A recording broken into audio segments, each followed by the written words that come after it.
ईश्वर को आखिर कैसे प्राप्त कर सकते हैं? हर धर्म इसके बारे में अपनी अपनी राय देता है और अधिकतर धर्मों में ईश्वर को प्राप्त करने के लिए प्रार्थना का ही सहारा लिया जाता है। लेकिन सनातन धर्म ही मात्र एक ऐसा धर्म है जिसमें ईश्वर को प्राप्त करने के लिए अलग अलग मार्ग बताए गए हैं। जैसे हर इंसान का अपना अपना स्वभाव होता है। कई लोग प्रेम कर सकते हैं, कई लोग तप कर सकते हैं, लेकिन कई लोग भक्ति कर सकते हैं। सनातन हमें पूरी स्वतंत्रता देता है ईश्वर तक पहुंचने के लिए। हम स्वतंत्रता से अपने मार्ग का चयन कर सकते हैं। सनातन धर्म इतना महान है, ये हमें बिल्कुल भी किसी एक बंधन में नहीं बांधता, बल्कि हमारे ज्ञानी ऋषि मुनियों ने हमारे लिए ईश्वर प्राप्ति के कई मार्ग हमारे वेद और पुराणों में बताए। तो आज इस वीडियो में मैं आपको ईश्वर को प्राप्त करने के लिए सनातन धर्म में बताए गए विशेष 4 मार्गों के बारे में बताऊंगा। तो अगर आप तैयार हैं तो कमेंट में जय श्री कृष्ण जरूर लिखें। तो ये 4 मार्ग ऐसे हैं: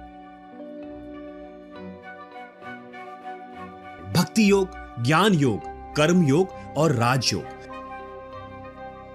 भक्ति योग कहता है तुम अगर एक कदम भगवान की ओर बढ़ाओ तो वो 100 कदम तुम्हारी ओर बढ़ाएंगे। सुदामा जिन्होंने कुछ नहीं दिया, बस प्रेम दिया और बदले में भगवान ने उन्हें सब कुछ दे दिया।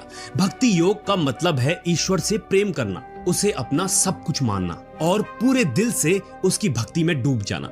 ये मार्ग कहता है कि तुम ईश्वर को सिर्फ ज्ञान या ध्यान से नहीं, बल्कि सच्चे प्रेम से भी पा सकते हो। भक्ति योग में ना कोई बड़ा तर्क चाहिए, ना गहरी किताबें पढ़नी है।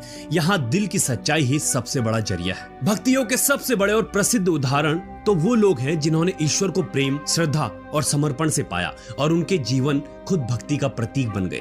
मीराबाई राजघराने में जन्मी थी, लेकिन उनके लिए श्री कृष्ण ही पति, परमात्मा और प्रेम सब कुछ बन गए। उन्होंने समाज, बंधनों और अपमान को छोड़कर सिर्फ कृष्ण की भक्ति को अपनाया। दूसरे भगवान हनुमान जी को राम भक्ति, सेवा और निष्ठा का सच्चा स्वरूप माना जाता है। संत तुलसीदास, संत सूरदास और भी ऐसे भक्ति योग के जीते जागते उदाहरण हैं। श्रीमद् भगवद गीता में श्री कृष्ण कहते हैं, जो प्रेम से, श्रद्धा से मुझे कुछ अर्पण करता है, मैं उसी का हो जाता हूँ। इस मार्ग में धीरे धीरे भक्ति इतनी गहरी हो जाती है कि भक्त और भगवान में कोई भेद नहीं रहता, केवल प्रेम ही रह जाता है। आपने प्रेमानंद जी महाराज को ये कहते सुना होगा, नाम जप करो, नाम जप करो। तो इसी प्रकार भक्ति के भी अलग अलग प्रकार होते हैं। ये 9 प्रकार हैं। अच्छा, उससे पहले मैं आपको बता दूं कि प्रेमानंद जी महाराज भी भक्ति मार्ग के सबसे बड़े उदाहरण हैं आज के समय में। तो अगर आप प्रेमानंद जी महाराज को पसंद करते हैं, उन्हें फॉलो करते हैं, तो कमेंट में राधे राधे जरूर लिखें।